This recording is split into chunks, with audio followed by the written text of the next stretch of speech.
welcome to my YouTube channel. Yay.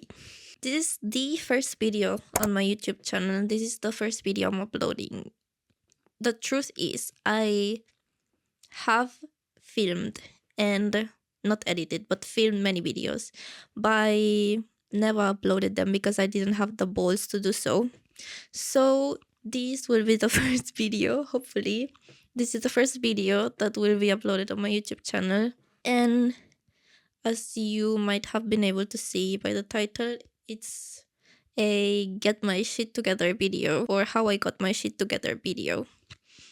And yeah, I guess it needs kind of like a backstory. The thing is, last year was kind of like, it was really a rough year, and I ended up rotting in my bed, and I had to get my shit together because fast forward to now, I am self-employed and I am freelancing. So I had to just, hustle my way out of my depressive stage. But I don't want this to be like a heavy subject or a heavy video, so I want to make it fun.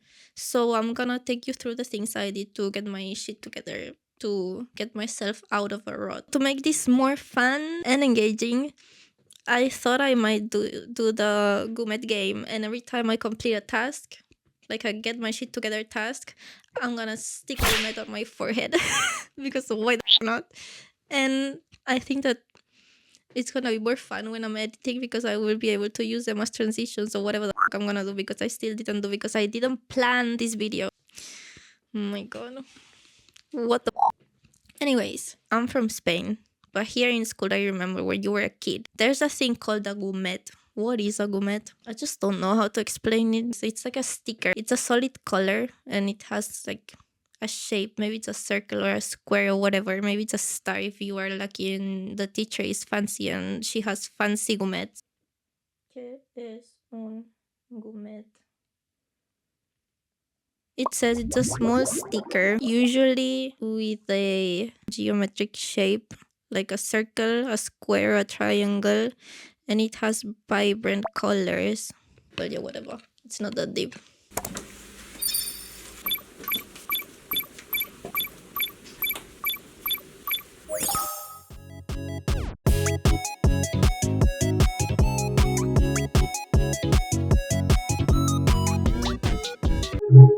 First thing that I did while I was trying to get my shit together was I needed to have a clean space.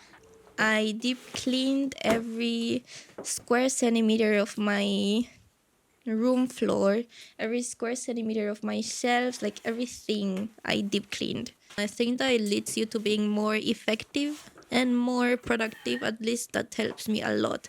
I am someone really chaotic. I'm really chaotic when I work. I'm really chaotic. Actually, no. When I work by myself and for myself, I'm really chaotic. If I work in a team, I'm not. Like, I'm the most efficient girly pop ever. But now that I'm freelancing, I just feel like I have a lot of shit in my head that I need to do, and it's just like a big mashup. I had piles and piles and piles and piles of clothes on top of more piles of clothes lying on the floor. I was working and living abroad, so when I came back, all of my stuff was misplaced because I sent all my stuff here to my house while I was still away. And then when I came back, my mom had tidied everything, which is really helpful, and I'm really grateful for that. But I'm either really messy and really chaotic, or I am an organization freak. Like, there's no gray zone for me. Like, it's either one or the other. So I went through all my closet space and I emptied everything, and I put everything back after selecting the things that I needed and the things that I maybe didn't want anymore. Because since I was working in fashion, I gathered a lot of stuff that I needed to put inside my closet, and I ran out of space, so I needed to do some cleaning out. Something else that I did, I need to show you. Like, in Spanish, this is called palo santo, but how is it called in English? Like a heavenly stick? Holy stick? Maybe? Holy stick, heavenly stick, I don't know. Anyways, so yeah, like, another thing you can do is just cleanse your the energy of your apartment or room or whatever it is. Maybe even office, because offices are toxic. But yeah, I never really believed in the whole energy thing. I rather believe in holy sticks and energy cleansing and mineral rocks than believing in God, because we all see what's going on in America. Angels are being released right now. Angels are being dispatched right now. Hamanda aka ata raka teda baka sanda. It's if you want to try, maybe you can take a break and do this in your room while you're working. I don't know. After you do that, you can get a gomet on your forehead. Then task number 2 for me was eating breakfast, trying to eat something in the morning. I just thought, and I think that having a nice breakfast that you can wake up to, something that you look forward to waking up to, kind of, is nice, and it helps you to get up, and it's the first thing that you do, so you get some nutrition that's good and healthy for you, plus it tastes good, so it makes you happy. I used to be obsessed with granola. I used to eat granola every freaking day up until last summer. If I ever run out of granola, it would be like a mental breakdown because I needed my granola no matter what. So this is how I went on a mission to finding my perfect breakfast, and I will just show you how I made my granola, and I will also go on a side quest. Spoiler, but yeah.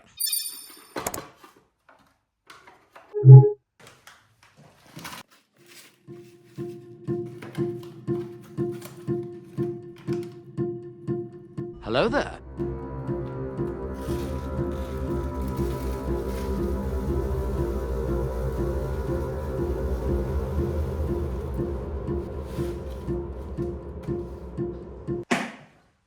Oh, this smells like shit.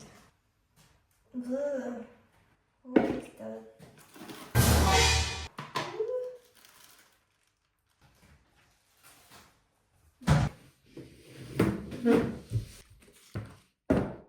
I went to grab my Hot Girl Cooking Club magazines. I mean, I have to go to the supermarket, so I thought I might as well try a new recipe. And I saw in one of the magazines there was a recipe to make crunchy granola, so I wanted to try that out. But I need to figure out which magazine it is. Yeah, here. Well, whatever, I'm just gonna take a picture. But this looks good. Can you see? Well, I will make it now that there's worms in all of my pumpkin seeds and sunflower seeds. How nice. I changed my shoes, but one of the laces just broke and it's reminding me of the worms.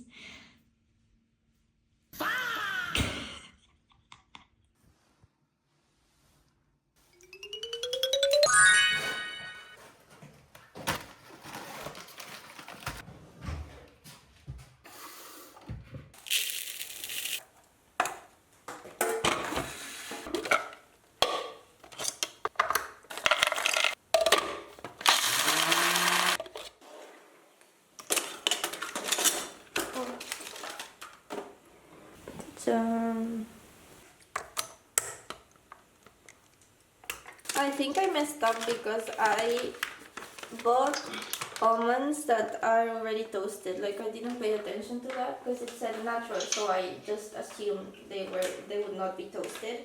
And for the recipe, I need to blend them in a food processor till it's just like kind of like dust. Yeah, I did that, but instead of just being dry almond, since they are already toasted, it became a paste because they have all of the oil from the toasting, you know what I mean? Did I show you my hiking shoes? Your what? My hiking shoes were okay. So you messed up? Yeah. Plus I feel like they get crunchier.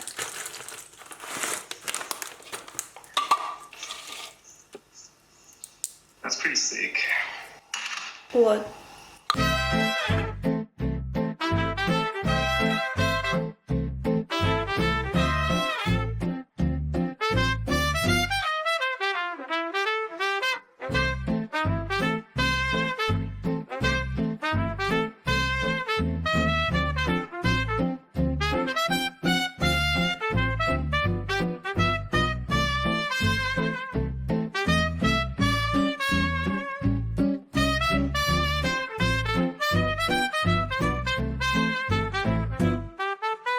Okay, I think this is enough.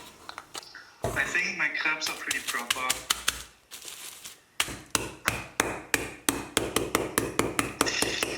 ¿Pero cuántas vas a hacer? Para tener para el resto de los años.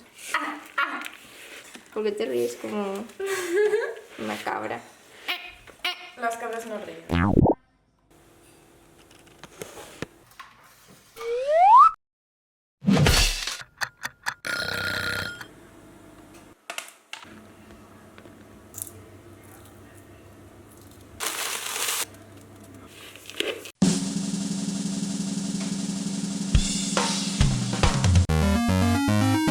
And now, ladies and girly pops, welcome to the Granola Halftime Show.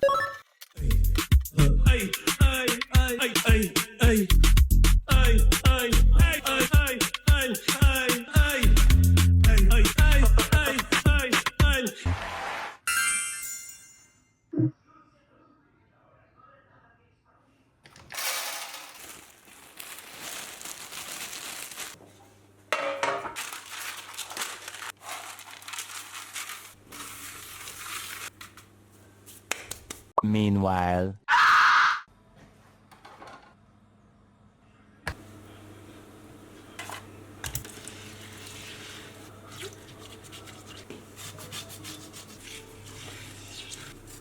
Ow.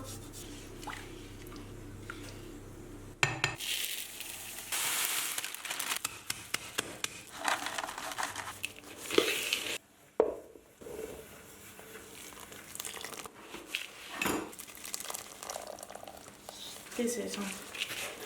Crunchy granola. Let's see. Oh. No, no, no, no, no, no. Cooking mama. Cooking mama too. Well, I think that's it. Eggy.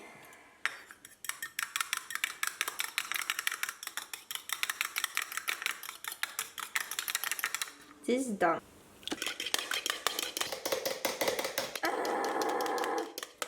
My life.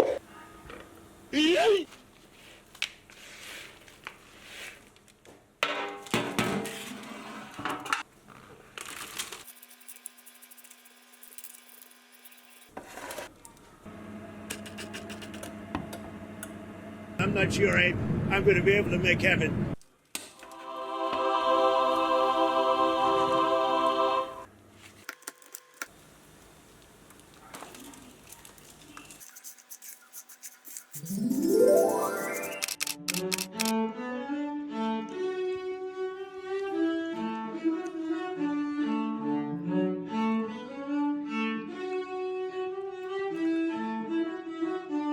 After I did my granola and I did all of that, it was time to try it and have breakfast. I am subscribed to Ivana Crystal on YouTube, and I really enjoy her videos. In one of her videos, she was just showing her breakfast.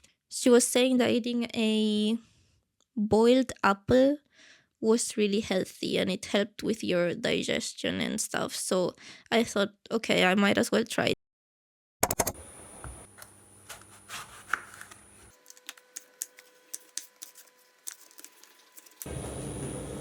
So I boiled my apple with cardamom, which don't do that. I don't know why I decided to add cardamom to my apple, but I did it and I will never ever do that again. Cinnamon apple is nice. This I support, but the cardamom, like, just no, never, don't. Just don't do it.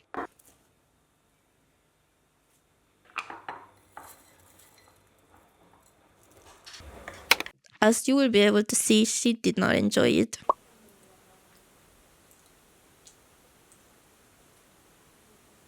I feel like the apple was just too much for me.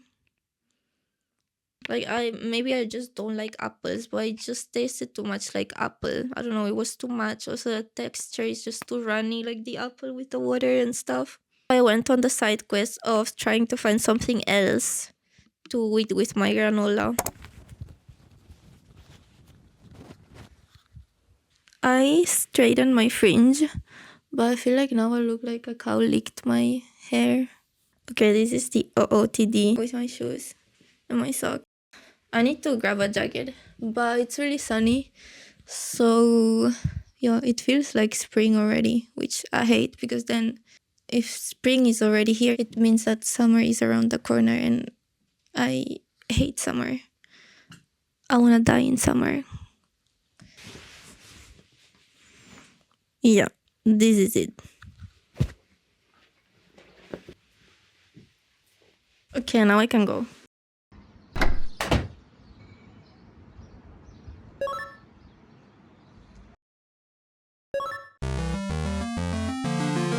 First attempt to the perfect breakfast was mixing granola with yogurt and a bit of the apple.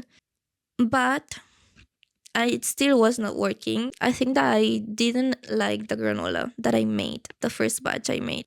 It should have been coconut flakes instead of like coconut chunks, because it just tasted too much like coconut. It was too heavy. And also maybe the coconut was already expired, but just maybe. I mean, I didn't see any worms, but you never know. Then I tried it with chia seeds. I made chia pudding and I mixed it with the granola and the apple again.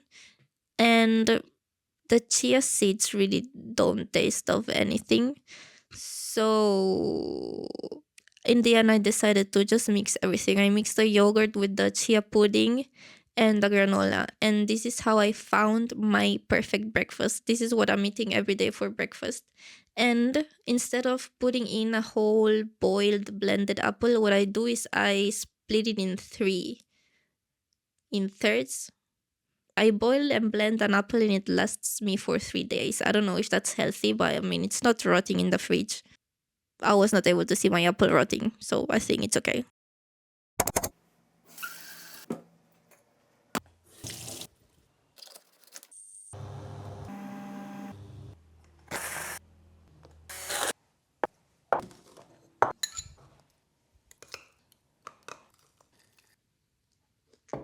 Okay, I have everything.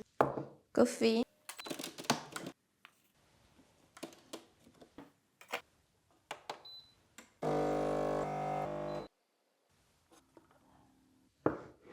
Tea.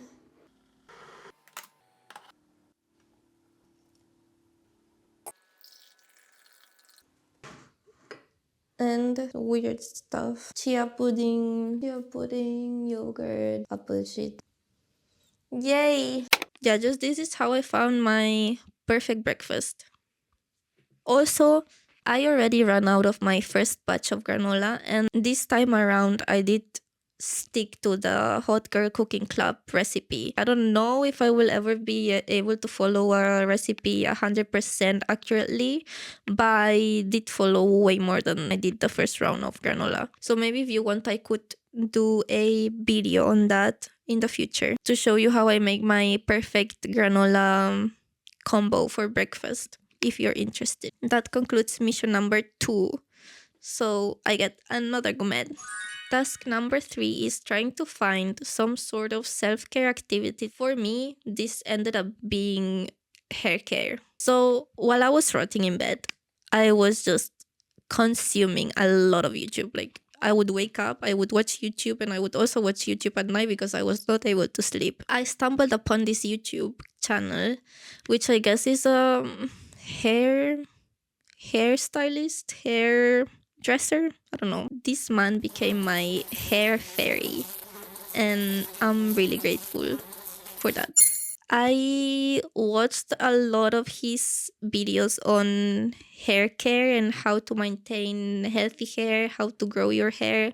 I mean, I have really long hair, but I have really ratty ends. I used to do the whole lather your hair in oil, but it's just bullshit. You have to put in so much shampoo to get rid of all of the disgusting oil that my hair would end up so dry afterwards. I would have to use conditioner, and after the conditioner, a hair mask.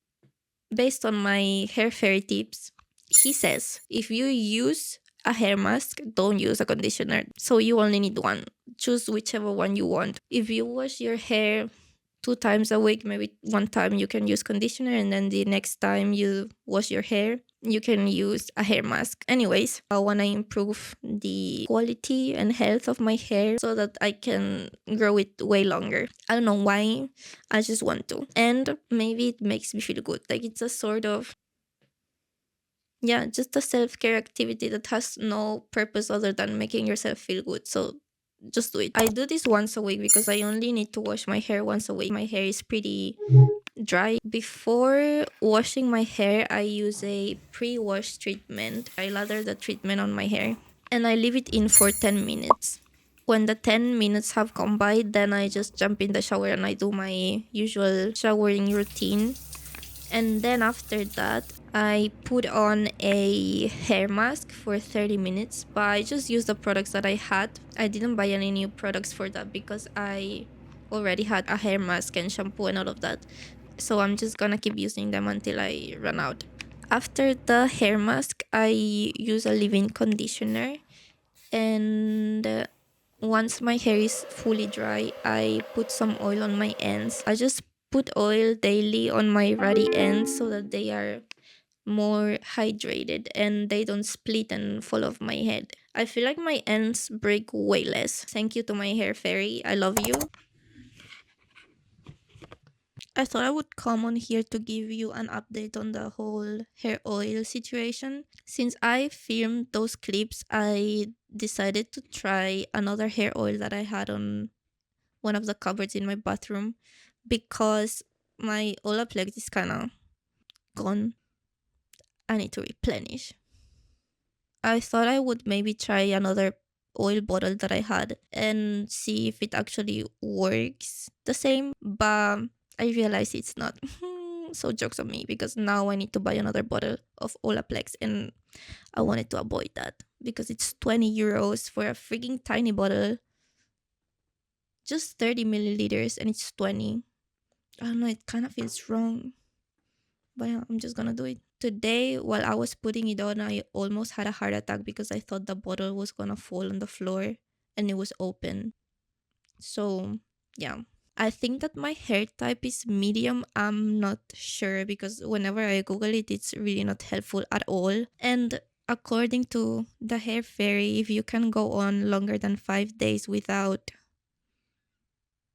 washing your hair, it means that you have thick hair, but I don't think my hair is thick. Whenever I Google it to try and find out the different hair types and how to know what your hair type is, they just say that really curly hair is thick hair.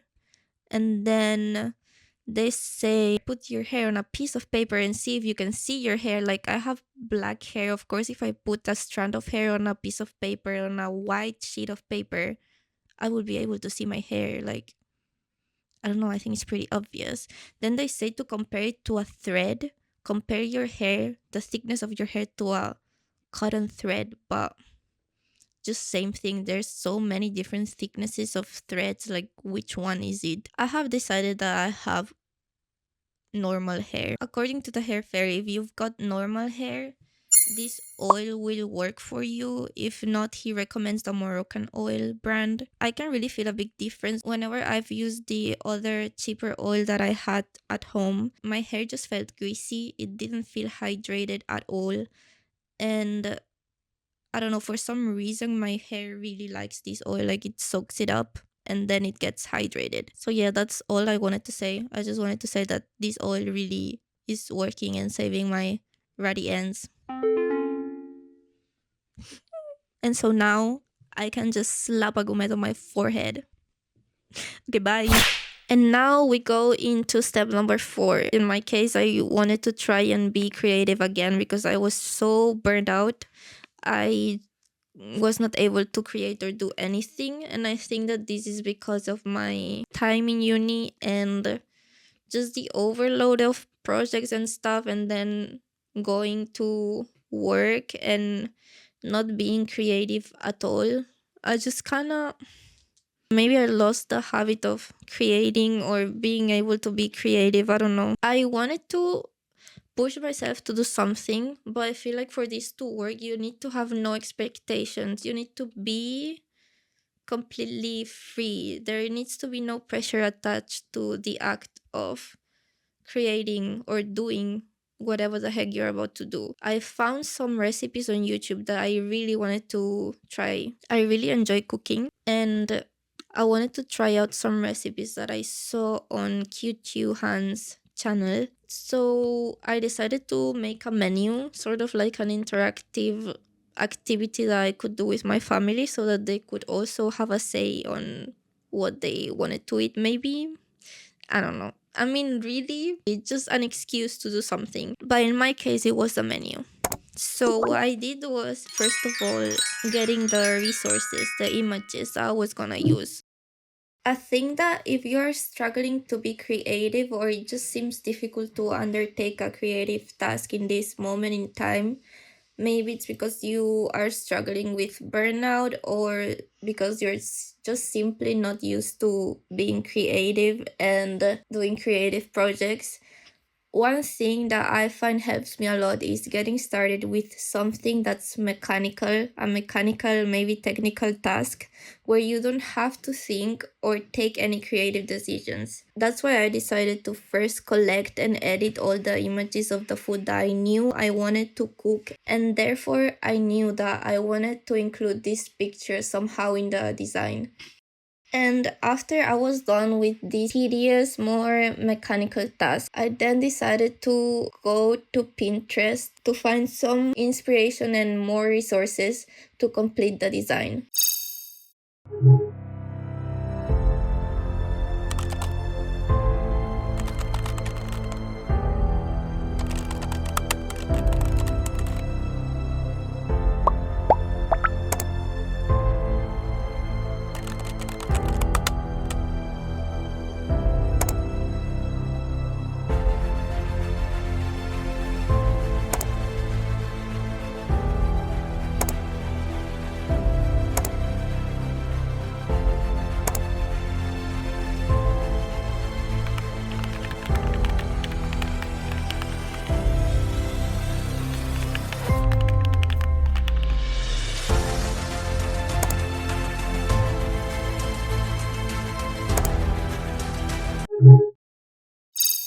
I went back to Photoshop and I started putting the design together. The whole point of this exercise was to just get something done in a short period of time. I just wanted to feel like I had achieved something, like some mini creative win, and slowly undertake more difficult and more creatively challenging tasks. Don't get stuck thinking that it's not perfect and that it needs to be the best thing you've ever done in your life or the best menu you have ever seen. You just need to finish it.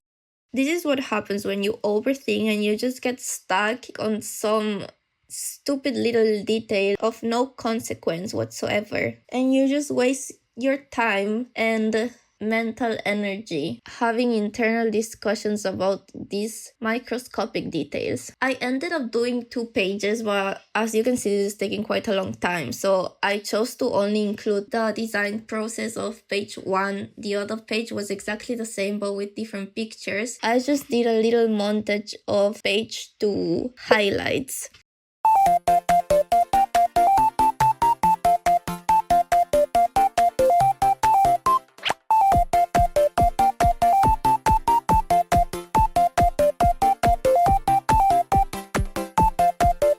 This is the final product, and that's how it looks on the fridge. Thank you for embarking on this creatively dramatic journey with me. Let's devour.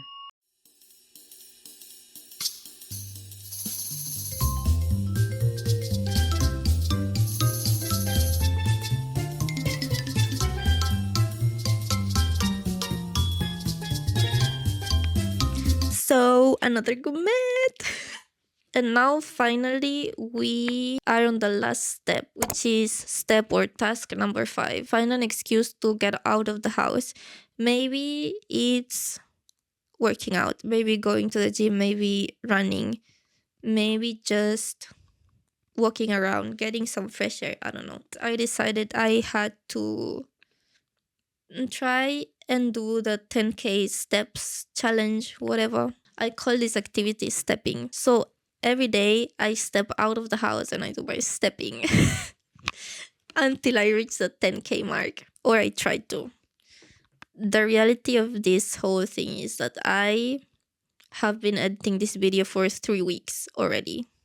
I'm having a lot of fun, but it's consumed me. So now I don't do anything other than editing the video. So I'm not stepping anymore. But after this is done, I'm gonna step the fuck out of my steps. What? So I'm gonna use this segment to talk about why I started YouTube and how I ended up freelancing and gave up on the idea of getting a fashion job. The thing though is that I unexpectedly found 2 dolphins while I was out recording my stepping footage.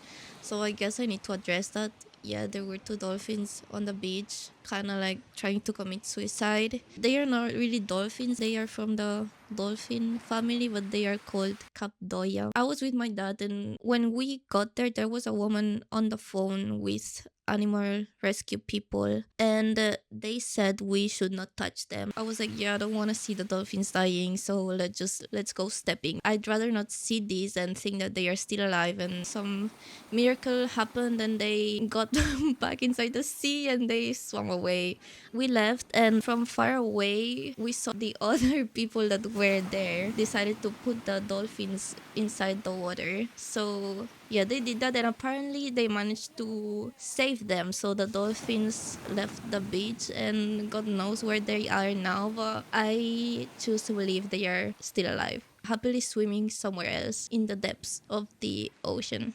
But yeah, anyways, so I was working at a fashion company. I was so happy. I loved my team. I looked up to them. I thought like, oh my God, like I want to stay here. I want to learn from them. Like I want to be them when I grow up. And I really liked my team leader and the designer and just everyone there. Like I thought this is where I want to be. Anyways, the company was in a hiring freeze, so it didn't happen. I didn't stay there. And I thought, yeah, well, whatever, I'm going to find a fashion job. So I had really sketchy situations where people wouldn't even show up to the interview. They would be 30 minutes late and not even apologize about it. While I'm trying to get a job, my dentist told me that I needed to get my 2 bottom wisdom teeth removed, because if I didn't do that and they started moving, I could end up losing 3 teeth on each side. Anyways, it was a dramatic situation. So yeah, I went in for surgery and I was supposed to get my 2 bottom ones removed, but the surgery took 2 hours and they only managed to get 1 out. After that, while I was still in the recovery process, my old company contacted me. So I did an interview. While I was waiting to see whether I got the job or not, I decided to do my second surgery, because if the stars aligned and I ended up getting the job, I didn't want to take time off as soon as I started in this new position, because I feel like it's quite irresponsible and kind of unprofessional. I thought I might as well use this time where I have no responsibilities and nothing to do the surgery, so that I would not be worried and have this on the back of my mind. When I went in for the surgery, the surgeon was in a rush, so what should have been a 2-hour surgery ended up being 45 minutes. They were holding my head. I thought he was gonna break my jaw. I have a full-on trauma after this experience. Anyways, so I did the surgery. This is how I looked after the surgery. When I got home, the wound would not stop bleeding. My pillow had blood stains on it afterwards when I woke up, but in the morning it seemed to be okay. And then I received a call from the dentist saying my checkup was gonna be moved. And literally the next day, my mouth starts swelling again. And it goes back to day 1 post-op. So I pushed and oh my God, like it was so disgusting. Like all of the dirt, all of the pus, everything went inside my mouth, and I mean, I tasted it, and it was, oh my God, it was awful. Also, like, it's painful. Like, it was really freaking painful, but I was like, yeah, I need to get all of this disgusting dirt inside my wound. Anyways, I got an infection, like a huge infection. I called the doctor and said like, yo, like, what the heck is this? Like, I was supposed to get my stitches removed yesterday and now this is happening. So at this point, I had already taken 2 boxes of really strong antibiotics. They gave me a 3rd box. My family was draining my wound 3 times a day. I went to the dentist. He said I would have to do another surgery. So they opened everything back up and removed all of the tissue. So basically, I was back to square one. All of this month of recovery was thrown into the trash. And I got 16 stitches. At least this time it was less stitches. And they didn't drill into my jaw. I got another box of antibiotics. Then the clinic calls me again and says like, yo, we are moving the appointment again. I felt like I was getting an infection. I got an appointment with a different doctor. I kid you not, I had another infection. The doctor gave me another box of antibiotics, so 5 boxes. And at this point, my body just completely gave up. I've got a chronic illness that's called Crohn, and it affects my whole digestive system. I guess I'm more sensitive to antibiotics and this sort of really strong meds. I was completely messed up for months. I couldn't eat, I couldn't do anything. I was throwing up the whole day and I felt like shit. And then I received the notification that I was not getting this job, and then I found out that everything was fake, and I got sent into depression mode. I thought that this whole situation was extremely disgusting, because if people that you don't know do this to you, it's whatever. But if you have spent time, you know, these people, and then still they are assholes and they make you do a fake interview, it's just wrong. So yeah, disgusting. When the head of found out that this person was leaving the position, he offered the job to someone else. If you want it, it's yours. Like, he literally said that to her. And yeah, then moved on to do fake interviews. I was not gonna get the job ever, so me rushing this surgery was completely pointless. I should have never done that, and I think this is the one thing I will regret all my life. I don't trust nobody no more. So as my body was extremely messed up, I found out that my Crohn medication was messing up my kidneys. I kept having UTIs and having kidney stones. She told me like, yeah, you cannot take this medication. This only happens to 1 in 1,000 people. And of course it had to be me. But yeah, I had to stop the medication, and then she said that I would have to be put on immunosuppressants. I really thought that I would have like colon cancer or some shit like that, because every time I googled all of everything that was happening to me, that's what the internet said. I know you should never do that, and the internet always tells you that you have cancer and you're gonna die.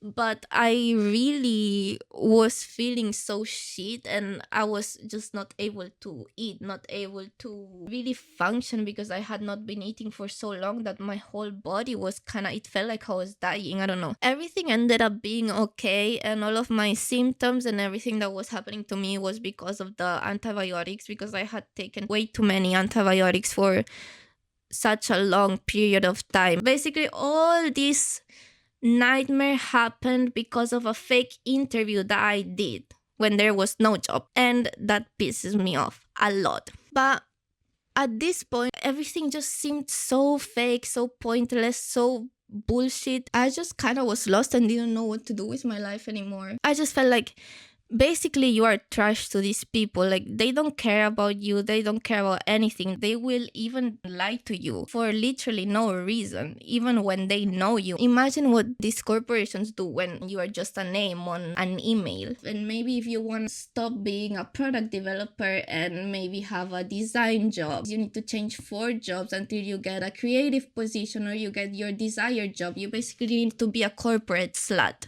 I thought like, this is so pointless. Why am I doing this? While I was feeling like this, I was approached by someone who offered me a freelance gig, and I said yes. I thought, okay, like, now I'm self-employed, I could now commit to my dream I'm interested in so many things and I want to do so many things, and maybe one day I want to make a sweater and next day I feel like I want to make a lamp. What's stopping me? So I thought like, yeah, I might as well just commit to my dream and commit to myself and believe in myself. Yeah, that's how I ended up getting my shit together and getting out of my rut. But yeah, I guess my main income is gonna come from freelance jobs, and then on the side I wanna commit to my dream and I wanna do YouTube, which is something that I always wanted to do, but I was afraid I was too self-conscious. But now I just think like, what's the point? Like literally it is so much better than just working your ass off for some company and then you get nothing out of it. Like after you're kicked out or after you lose the job, there's nothing left. You didn't build anything for yourself, but this way it just feels right.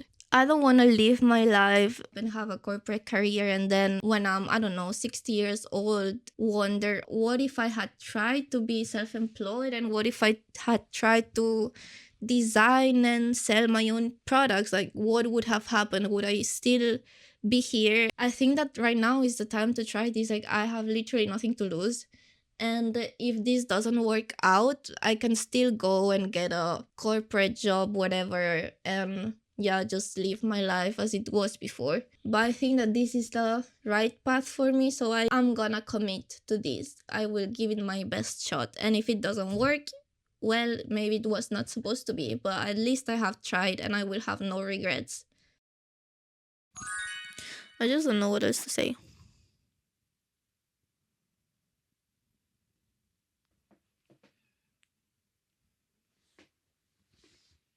Did I say everything I had to say? Well, let's cut.